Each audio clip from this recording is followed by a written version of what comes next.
सक्षणा सलगर सध्या आपल्यासोबत फोन लाईनवरून जोडल्या गेलेल्या आहेत। सक्षणाजी, अजित पवार जाहीर कार्यक्रमातनं आपण पक्षफुटीनंतर बऱ्याचदा बघितलंय शरद पवारांवर टोकाची टीका केली गेली, मात्र या कार्यक्रमात आता दोन्ही नेते एकत्र 4 तास बसून होते, दोघांमध्ये चर्चा देखील झालेली आहे। कसं पाहताय तुम्ही?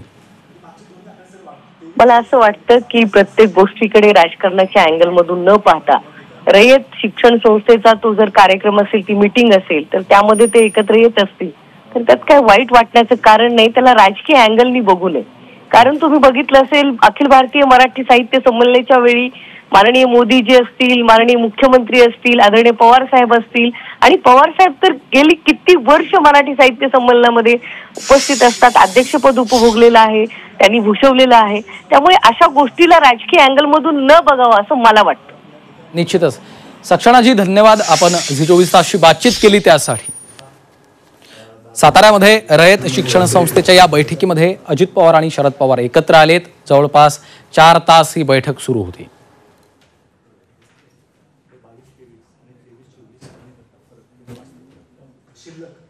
साताऱ्यामध्ये रयत शिक्षण संस्थेच्या बैठकीमध्ये हे दोन्ही नेते एकत्र आलेले आहेत।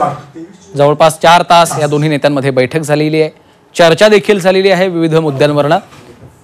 राजकारण हे वेगळं असतं, सामाजिक आणि कौटुंबिक कार्यक्रमात राजकारण आणायचं नसतं असं पवार कुटुंबाकडनं वारंवार सांगितलं जातं। राष्ट्रवादीच्या दोन्ही गटाच्या नेत्यांकडनं, पदाधिकाऱ्यांकडनं कायम अशा पद्धतीची भाषा केली जाते आणि त्याचाच प्रत्यय पुन्हा एकदा आपल्याला पाहायला मिळतोय।